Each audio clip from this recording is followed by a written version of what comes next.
ሰላም እንዴት ናችሁ የኔ ቤተሰቦች? ደህና ናችሁ ሆይ? ዛሬ ደግሞ ምሳ ፓስታ በስጋ ነው። ሽንኩርቱን ካቁላላው በኋላ ዘይት ጨምሬያለሁ ሳላበዛ። ከዛ ነጭ ሽንኩርት ይሄ እንዲዋሃድ በደንብ ቲማቲም ፈጭና እጨምርበታለሁ ማለት ነው። በጣም ነው የሚወዱት ሰዎች ፓስታ በስጋዬ። ያው እኛ ስለምናቁላላ መሰለኝ እነሱ ክልስ የሚያደርጉት፣ እኛ ደግሞ አበሻ አይደለም ሁሉ ነገራችን በደንቡ ነው የምናበስለው የምናቁላለው። እነሱ ክልስ ነው እንጂ ሌላ ምን ለይቶ ነው? እነሱ የሚጠቀሙትን ግብአት ነው። እንደ ኢትዮጵያ በርበሬ አይጨመርም፣ ግን እኛ እናቁላለዋለን። እሱ ነው የሚለየን። አሳያችኋለሁ። ቲማቲም ልፍጭና ያው እዚህ ጋር ነው ቲማቲሙን ልፈጭ ሬዲ ያደረኩት። ሽንኩርትና ነጭ ሽንኩርት የፈጨውበት ማሽን ነው። ቲማቲሜን ደግሞ እንደዚህ ፈጭና ጨምርበታለሁ። ተከታተሉ የኔ ውቦች። እንግዲህ ተው ከመልሻ ቲማቲሜን ፈጭቼው ሽንኩርቱ ትንሽ ብራውን ሆኗል።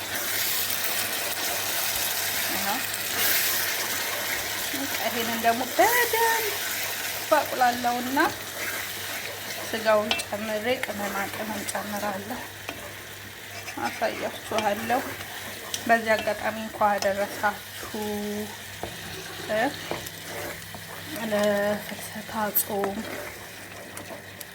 ቅዳሜ ምንድነው አርብ ሐሙስ አይደል የተበላው? ትናንት ጀምረን የጾም ነው። ዛሬ ቅዳሜ ነው። እግዚአብሔር ይመስገን አንድ ቀን ሁለት ቀን አስቆጥረናል።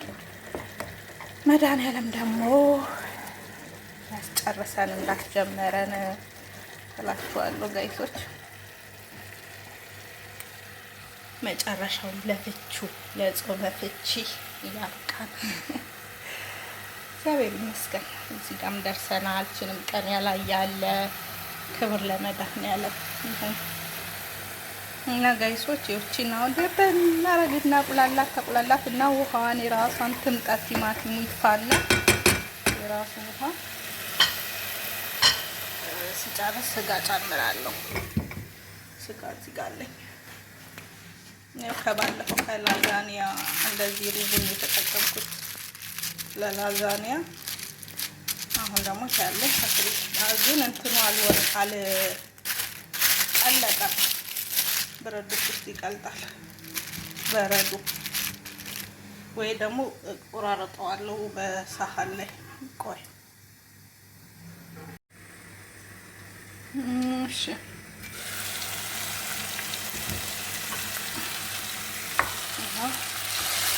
ዘይቱን እየተፋልኝ ነው። ውሃውን ጨርሷል። በነገራችን ላይ በረዶ ስጋው አልለቀቀልኝም፣ ግን የኔ ጥፋት አይደለም።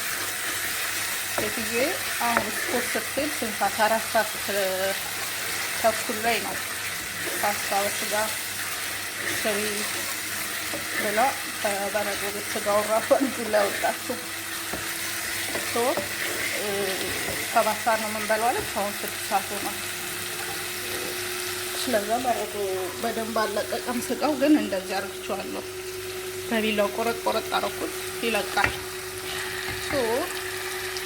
የኔ ችግር አይደለም ማለት ነው።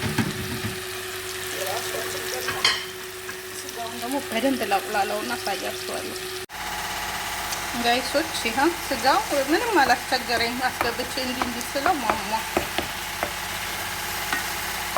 እንዲሳረገው ማለት ነው ማማ።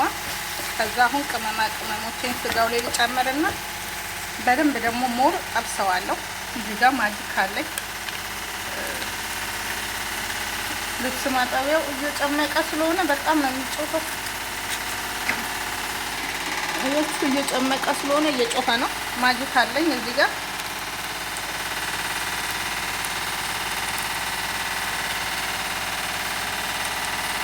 ጌታ ኢየሱስ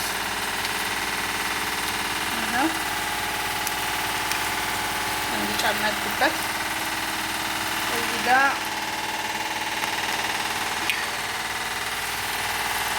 ቀረፋ ነው። ያ ቀረፋ የተፈጨ እሱ እንደዚህ ታደርጋላችሁ።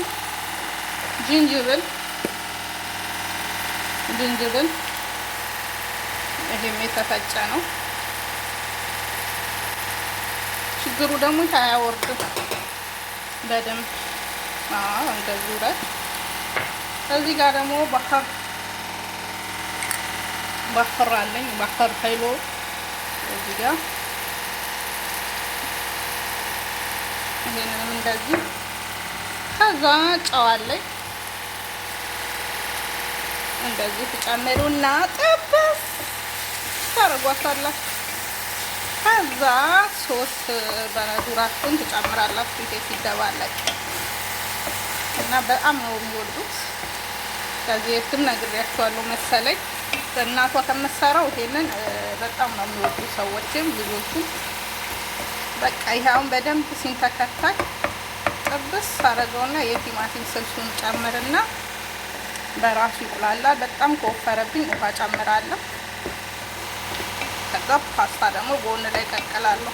ፓስታው ትኩስ እንዲሆንላቸው ስለፈለኩ አንድ 20 ደቂቃ ሲቀራቸው ቀቅለዋለሁ። ለመምጣት ስፖርት ሄደዋል። ሶሱ ስለሚሞቅም ቢቀዘቅዝ ራሱ ችግር የለም። ደግሞ አይቀዘቅዝም። ለዛ ነው ቀደም ብዬ የጀመርኩት። አንዳንዴ በጊዜ እንዲበላሉ ቤት ሲሆኑ፣ አንዳንዴ ደግሞ ይቆያሉ።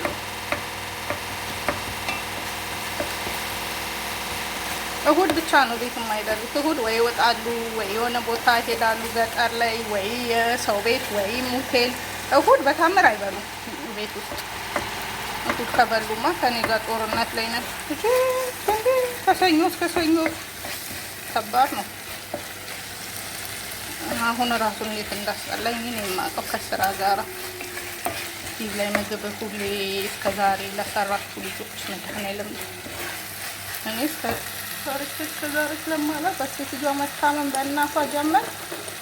ይኸው ጣማቸው መሰለኝ አሁን እኔ ላይ ናቸው። እኔ እንደምትቻለ ስባት እንደ ጉራ ይሁን እንደ ወረት አዎ ብዬ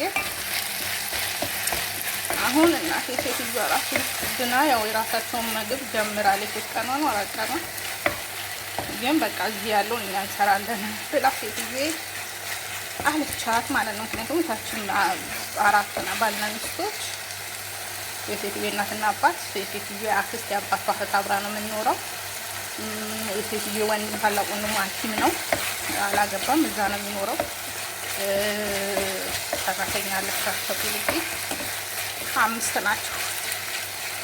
ለ5 ነው የሚሆኑት። 5 የኔዎቹ ግን 4 ባልና ሚስት 2 ልጆች። ከኔ ጋር ለ9 ሰው ነበር የምታበስለው እኔ ሳልቆጣት። እኔ ከተቆጣሁ ደግሞ 10 ሰው። እኔ ብዙ ጊዜ የእነሱ ምግብ ብዛት ስለማልበላ ለዛ አልቆጣርም። እኔ ለ9 ሰው ነበር ሴትዮዋ የምታበስለው። እኔም ለአንድ ወር ነው ምናምን ተቀጥሬ ያለው ለ9 ሰው። የሚያስጠላችሁ እኮ ምን መሰላችሁ? እታች በጊዜ ነው የሚበሉ። ከሰኞ እስከ ሰኞ 7 ሰዓት ሲሆን መብላት አለባቸው። ልጁ በልቷት እንዴት ስለሚሄድ አዋላጅ ነው። ለዛ በጊዜ ነው። የኔ ደግሞ ልጆቹ ትምህርት ያለቀ 9 ሰዓት ነው የሚመጣው። ሰዎች 10 ሰዓት ነው። አሁን ትምህርት ሳይኖርም ልጆች ቢበሉ 2 ተኩል 3 ሰዓት ነው። ከዛ ሴትዬ ደግሞ 10 ሰዓት ትመጣለች። ገባችሁ? ስራዬ ጽዳቴን ጨርሼ ምግብ ልስራ ብል እራሱ እችላለሁ እኔ ለሰዎች ብቻ ከሆነ። ለታችኛው ሲሆን የሚከብደው ምንድነው? የታችኞቹ በጊዜ ስለሚበሉ ከጽዳት ጋር ምግብ አይሄድም። እሱ ነበር የሚያበሽቀው። አሁን እግዚአብሔር ይመስገን። ለማንኛውም ቲማቲም ሶስ ልጨምርና